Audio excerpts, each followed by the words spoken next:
मित्रांनो, YJ अकॅडमीवर तुम्हाला नेहमीच गणिताच्या वेगवेगळ्या ट्रिक्स मिळत असतात। या व्हिडिओमध्ये देखील आपण गणिताच्या ट्रिक्स घेऊन आलेलो आहोत। तर पहिला प्रश्न पहा काय दिलेला आहे। एका संस्थेत मुला व मुलीचे प्रमाण 8:5 आहे। जर मुलींची एकूण संख्या 160 असेल तर मुलांची संख्या किती असा आपल्याला प्रश्न विचारलाय आणि 4 ऑप्शनमधून आपल्याला उत्तर शोधायचं आहे। मग सर्वात प्रथम जो घटक दिला असेल तो घटक लिहायचा। इथे पहा एका संस्थेत मुला व मुलीचे, बरोबर आहे, म्हणजे सुरुवातीला मी इथं लिहितोय मुले, बरोबर आहे, आणि 2 नंबरला लिहितोय मी इथं मुली। ठीक आहे, मुले आणि मुली हे 2 घटक लिहितोय। आता यांच्या संख्येचं प्रमाण आपल्याला किती दिलेलं आहे? 8:5। मग 8:5 लिहून घ्या। इथे 8 आणि इथे 5 या पद्धतीने आपण लिहून घेऊ। मुला आणि मुलीच्या संख्येचं प्रमाण किती आहे? 8:5। नंतर वाक्य काय म्हणतं? जर मुलींची एकूण संख्या 160 असेल, बघा मुले आणि मुली या दोघांपैकी आपल्याला मुलीची संख्या दिलेली आहे 160, म्हणून या मुलीच्या गुणोत्तराच्या खाली आपण 160 ही संख्या लिहू। त्यानंतर आपल्याला विचारले मुलांची संख्या, तर मुलांच्या गुणोत्तराच्या खाली इथे आपल्याला प्रश्नचिन्ह द्यायचं आहे। अशा ठिकाणी आपल्याला नंतर करायचं काय? या 5चा गुणाकार प्रश्नचिन्हाबरोबर आणि या 8चा गुणाकार 160 बरोबर। एक गोष्ट नेहमी लक्षात ठेवा, ज्या संख्येबरोबर प्रश्नचिन्ह असेल ती संख्या नेहमी छेदामध्ये यायला पाहिजे। आता इथे 8 आणि 160 दोघांचा गुणाकार हा अंशामध्ये लिहा। मग कसं होईल ते? 8 गुणाकारामध्ये 160 आणि छेदामध्ये हे 5। हे छेदामध्ये मी 5 का बरं घेतलं? नेमकं कारण काय आहे? कारण या 5 बरोबर हा प्रश्नचिन्ह आहे। आता ह्या 5ने 160ला भाग जाईल, भागाकाराची क्रिया करा। बघा 5 1 5, 5 त्रिक 15, 16ला जर 15 ने 5 ने भागलं तर उत्तर 15 येतं। 5 त्रिक 15, 16 मधून जर 15 गेले तर 1 शिल्लक राहतो। शिल्लक राहिलेला 1 या 10 शून्याच्या अगोदर लिहा, संख्या तयार झाली होती 10। आता परत याच 5 ने या 10ला भागायचं आहे। 5 2 10, म्हणजे काय उत्तर आलं वर? 32। आता इथं काय उत्तर आहे? 8 गुणाकारामध्ये इकडे उत्तर आहे 32। आता आपल्याला 8 आणि 32 दोघांचा गुणाकार करायचा आहे, फायनल उत्तर मिळून जाईल। बघा 8 ने जर आपण या 2ला गुणलं तर 8 2 16, 16शी 6 आणि 16 मधला हातचा आलेला 1 या 3च्या डोक्यावर लिहा। आता ह्या 8 ने या 3ला गुणा, 8 त्रिक 24 आणि हातचा 1 25, मग इथे लिहायचं आहे आपल्याला 25। म्हणजे मुलांची संख्या किती आलेली आहे? 256। मुलांची संख्या किती मिळाली आपल्याला? 256। मग या 4 ऑप्शनपैकी 256 आपल्याला कुठं दिसतंय का? सी, ऑप्शन क्रमांक सी 256 हे आपल्या या प्रश्नाचं उत्तर आहे।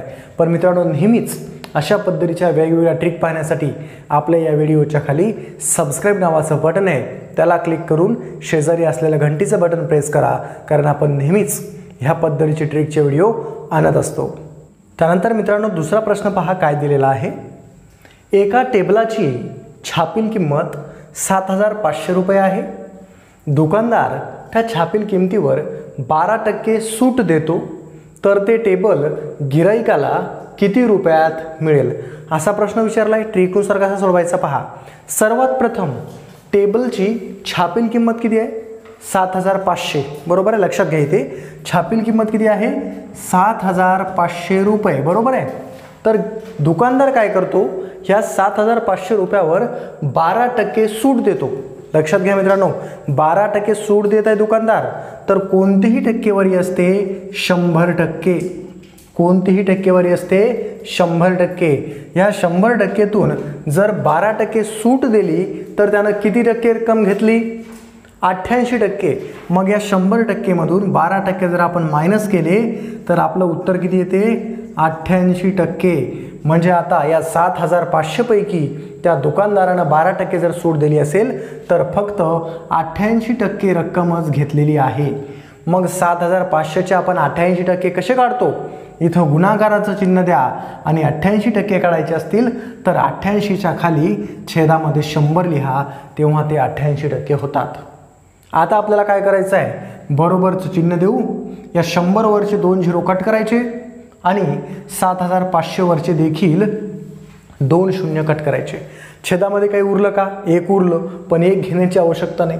वर 88 आहे आणि इकडे 75 आहे.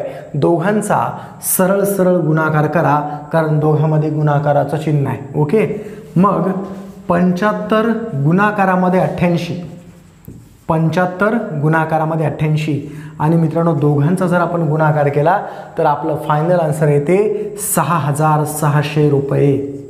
डायरेक्ट फायनल आन्सर किती आपल्याला किती येते? 6600 रुपये. म्हणजेच 7500 रुपयाचा जो काही टेबल आहे, जेव्हा दुकानदार 12% त्यावर सूट देईल तर त्यावेळेस तो टेबल गिऱ्हाईकाला 6600 रुपयाला पडेल. मी या दोघांचा गुणाकार डायरेक्ट केला आहे, 75 आणि 88चा. ओके, मग 6600 कुठं ऑप्शनमध्ये दिसतंय का?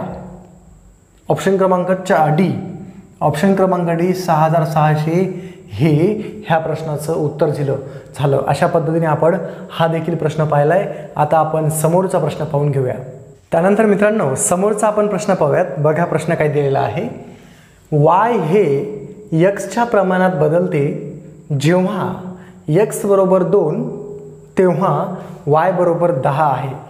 तर x बरोबर 8 असेल तर y बरोबर किती? ठीक आहे, हा प्रश्न पेपरला आलेला आहे, त्यामुळं मी जाणून बुजून हा प्रश्न इथे घेतला आहे. बघा या प्रश्नाचं उत्तर कशा पद्धतीने काढायचं. जसा प्रश्न सांगत असेल तशा प्रश्नानुसार आपल्याला चालायचं आहे. बघा प्रश्न काय म्हणतो, y हे x प्रमाणात बदलते, म्हणजे सारख्या प्रमाणात बदलतात दोन्ही. ओके, म्हणजे इथे समचलन आहे. ओके, हा जो काही प्रश्न आहे समचलन आणि व्यस्तचलन या टॉपिकमधला आहे. पहा इथे काय म्हटलं, x बरोबर 2 आहे आणि y बरोबर 10 आहे. ओके, मग आता x आणि y दोन घटक आहेत. इथे x आणि इथे y हे दोनच घटक आहेत. आता इथे x बरोबर किती दिलेलं आहे? 2, म्हणून x खाली आपण इथे 2 लिहूयात. त्यानंतर y बरोबर किती दिलेलं आहे? 10, म्हणून y खाली आपण 10 लिहूयात. बघा नंतर काय म्हटलं, तर x बरोबर 8 असेल. पहिले x बरोबर 2 होतं, पण आता x बरोबर किती आहे? 8. मग या x खालीच आपण इथं 8 लिहायचं. तर y बरोबर किती? तर या y खाली क्वेश्चन मार्क द्या, कारण ते आपल्याला विचारलेलं आहे. आता यांचा तिरपा गुणाकार करायचा आहे. 8चा गुणाकार 10 बरोबर आणि या 2चा गुणाकार प्रश्नचिन्हाबरोबर. 8 आणि 10 दोघांचा गुणाकार अंशामध्ये लिहा. 8 गुणाकारामध्ये 10 आणि छेदामध्ये हे 2. छेदामध्ये 2 का बरं घेतले? कारण त्याबरोबर काय आहे? प्रश्नचिन्ह आहे. ज्या संख्येबरोबर प्रश्नचिन्ह असेल ती संख्या नेहमी छेदामध्ये घ्यावी. आता छेदामध्ये 2 आहे आणि वर 8 आहे. या 2ने 8ला भाग जाईल की नाही? 2च्या पाड्यामध्ये 8 येतो. मग बे 1 बे आणि बे चौक 8. पहा आता छेदामध्ये जरी 1 उरला असेल तरी ते घेण्याची आवश्यकता नाही आहे. मग अंशामध्ये काय उरलं? 4 गुणाकारामध्ये 10. 4चा गुणाकार जर आपण 10 बरोबर केला तर 4 10 40, म्हणजे ही 40 काय झाली मित्रांनो? वायची किंमत. म्हणजे y बरोबर किती येतं? 40. तर ऑप्शनमध्ये कुठं 40 दिसते आपल्याला? इथं ऑप्शन क्रमांक बी 40 हे आपलं आता तुम्ही मला अनअकॅडमीवर देखील फॉलो करू शकता. तिथे मी लाईव्ह क्लासेस घेतो. तुमचे लाईव्ह प्रश्न मी तिथे सोडवतो. तुम्ही मला लाईव्ह क्लास चालू असताना तिथे प्रश्न टाकायचा आहे, तुमचे प्रश्न मी सॉल्व्ह करून देतोय. बरेच मित्र हजाराच्या पटीमध्ये मित्र लाईव्ह क्लासला येत आहेत फ्रीमध्ये आणि तिथे आपापले प्रश्न विचारत आहेत. मी ऑनलाईन पद्धतीने त्यांच्या समोर तो प्रश्न सॉल्व्ह करून देतो आहे. आता तुम्हाला नेमकं करायचं काय ते समजून घ्या. तर मित्रांनो तुमच्या मोबाईलमध्ये गुगल प्ले स्टोअर नावाचं एक ॲप्लिकेशन आहे. तुम्ही त्या ॲप्लिकेशनमध्ये जाऊन काय सर्च करायचं आहे? Unacademy learning app. लक्षात घ्या आपण शिकतोय, शिकणं म्हणजेच लर्निंग. मग अनअकॅडमी लर्निंग ॲप. पहा अनअकॅडमी लर्निंग ॲप तुम्हाला गुगल प्ले स्टोअरमध्ये जाऊन डाउनलोड करायचे आहे आणि डाउनलोड करून तिथं प्रोफाईल बनवून तुम्हाला तिथं जाऊन सर्च बारमध्ये सर्च काय करायचं आहे? युवराज जाधव. वाय कॅपिटल YUVARAJ युवराज आणि जाधव JADHAO तुम्ही या माझ्या प्रोफाईलला जाऊन तिथे मला फॉलो करू शकता. ओके, काय करू शकता? फॉलो करू शकता. आणि मला फॉलो केल्याच्या नंतर तुम्हाला तिथे काय होईल, माझी जी काही प्रोफाईल आहे ती प्रोफाईल दिसेल आणि तुम्ही दररोज लाईव्ह क्लासेसचा फायदा घेऊ शकाल. मित्रांनो, गुगल प्ले स्टोअरवरून अन अकॅडमी लर्निंग ॲप डाउनलोड करा आणि माझ्याशी थेट तिथे संपर्क साधा. मी दिवसातून तुमच्यासोबत लाईव्ह 3 ते 4 तास दररोज आहे.